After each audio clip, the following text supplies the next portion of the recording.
बिस्मिल्लाहिर्रहमानिर्रहीम।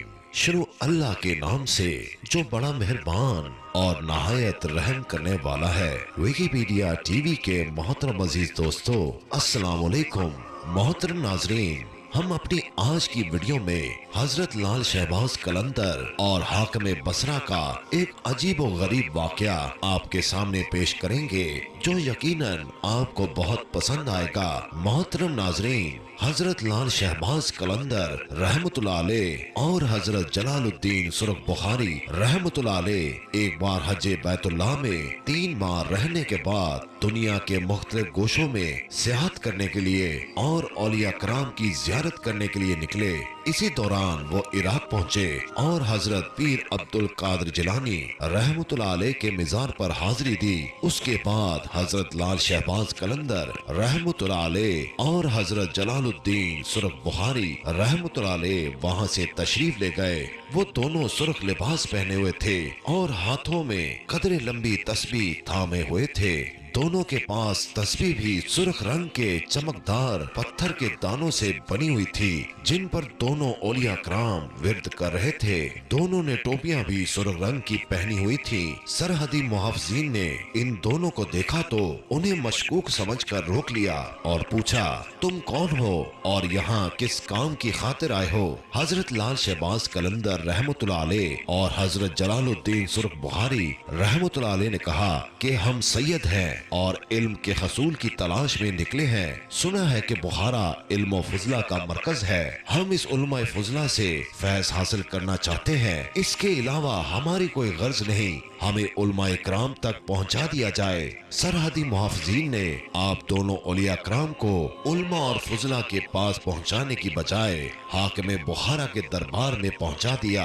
हाकिम बुखारा ने हजरत लाल शहबाज कलंदर रहमतुल्लाह अलैह और हजरत जलालुद्दीन सुरख बुखारी रहमतुल्लाह अलैह से पूछा, तुम कौन लोग हो और यहाँ क्या करने आए हो? दोनों औलिया कराम ने फरमाया, हम सैयदजादे हैं और यहाँ के उलमा मशाइख से मुलाकात की गर्ज से आए हैं। हाकिम बुखारा ने कहा, तुम्हारा ये दावा कि तुम लोग सैयद हो, इसका तुम्हारे पास क्या सबूत है और क्या जवाज है? दोनों औलिया कराम ने फरमाया, हमारा इकरार दावा ही हमारी दलील और सबूत है, उसके बाद किसी दलील सबूत की जरूरत नहीं। हाकिम बुखारा ने कहा, यहाँ बहुत से लोग अपना कद ऊंचा करने और अपनी शान ऊंची करने के लिए सैयद होने का झूठा दावा करते हैं, हालांकि वो सैयद नहीं होते। आखिर सैयद या गैर सैयद में कोई फर्क तो होगा, और ये कि सैयद को परखने का कोई पैमाना या तरीका तो जरूर होगा। कोई शख्स जुबानी दावा कर दे कि वो सैयद है तो इसका ये जुबानी दावा उसके सैयद होने की दलील और सबूत कैसे हो सकता है?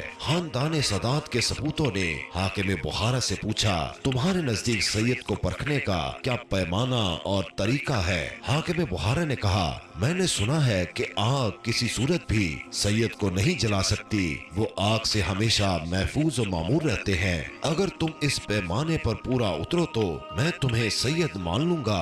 कहो तो मैं आग का अलाव तैयार करवाऊं ताकि तुम अपने आप को सैयद साबित कर सको। सैयदजादों ने आसमान की तरफ निगाह की और रब्बे कादिर कदीर से दरख्वास्त की कि या बारी ताला, तूने अपने महबूब बंदे हजरत इब्राहिम अलैहिस्सलाम पर आग को गुलजार से बदल दिया था। तेरे कब्जा कुदरत में सब कुछ है। आज तेरे नाम लेवाओं का इम्तहान लिया जा रहा है। हमें अपनी रहमत व अनायत से सरफराज और सुरखरू फरमा। या रब्बुल आलमीन, सैयदजादों की इज्जत व हुर्मत सिर्फ तेरे हाथ में है। आज उसे अपनी कुदरत कामला से बचा ले। कम अकल हाकिम ने आग को सैयद पर असर न करने का पैमाना बना लिया है। हालांकि ऐसा नहीं है, लेकिन फिर भी हम तेरी बारगाह में इल्तिजा और दुआ करते हैं, इस बेवकूफ हाकिम को शिकस्त से दो चार कर और हमें फतह से हमकनार कर, क्योंकि ये भी एक जंग है जिसे इस हाकिम ने छेड़ डाला है। हम नातवा हैं, हम गुनाहगार और हताकार हैं। तू हमारी हताओं की तरफ नजर न कर, बल्कि अपने हबीब हजरत मोहम्मद सल्लल्लाहु अलैहि वसल्लम के खानदान की इज्जत व वक़्त कायम व दायम रख, वरना ये लोग मजाक उड़ाएंगे और तमाशा बनाएंगे और सादात आपकी इज्जत हाक में मिलाने की नापाक जिसारत करेंगे।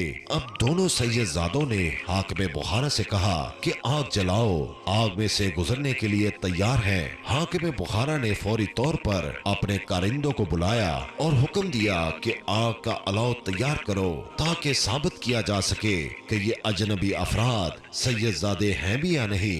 हाकिम के हुक्म पर अमल हुआ। सैकड़ों कारकुनों ने चंद ही घड़ियों में आग का दहकता हुआ अलाव तैयार कर दिया। अब हाकिम बुखारा ने सैयदजादों से कहा, तुम में से कौन पहले इस आग में से गुजरेगा?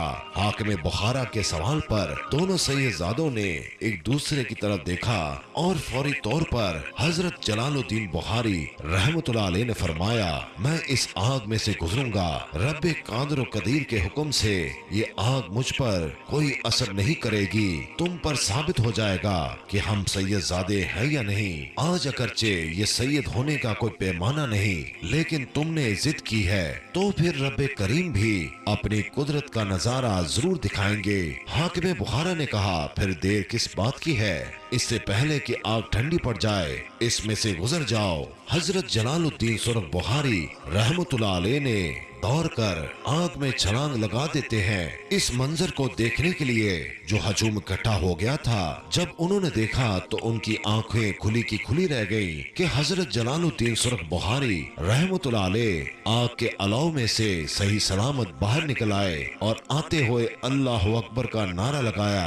हजरत जलालुद्दीन सुरख बुखारी रहमतुल्लाह अलैह ने मजमे से मुहातब होकर फरमाया, ऐ लोगो, याद रखो कि इंसान मजबूर, बेबस और कमजोर नातवा है। कोई भी शख्स अपने रब ताला की मर्जी के बगैर किसी किस्म की कोई सलाहियत और ताकत का मुजाहरा नहीं कर सकता। कुदरत और ताकत रखने वाली सिर्फ और सिर्फ रब्बे जुल जलाल की जात पाक है। इसकी कुदरत और ताकत ने जमीन और आसमान को अपनी गिरफ्त में लिया हुआ है। इस आग में से सही सलामत गुजरने में मेरा कोई कमाल नहीं। हाकिम वक्त ने हमें आजमाइश में डाला और मेरे रब ताला ने अपने फजलो करम से हमें इस आजमाइश से सुरखरू किया। अब अगर हाकिम बुखारा चाहे तो मेरे साथी हजरत लाल शहबाज कलंदर रहमतुल्लाह अलैह आग में से गुजरने के लिए तैयार हैं। मगर हाकिम बुखारा फौरी तौर पर तख्त से उतर आया और दोनों सैयदजादों के कदमों में गिर गया। उसने मुआफी मांगी और इस जिसारत की तलाफी के लिए उसने हजरत जलालुद्दीन सुरख बुखारी रहमतुल्लाह अलैह के साथ अपनी बेटी का निकाह कर दिया। हजरत लाल शहबाज कलंदर रहमतुल्लाह अलैह और हजरत सैयद जलालुद्दीन सुरख बुखारी रहमतुल्लाह अलैह ने उस वाक़े के बाद चंद माह बुखारा में गुजारे। इस दौरान वहाँ के उलमा और मशाइख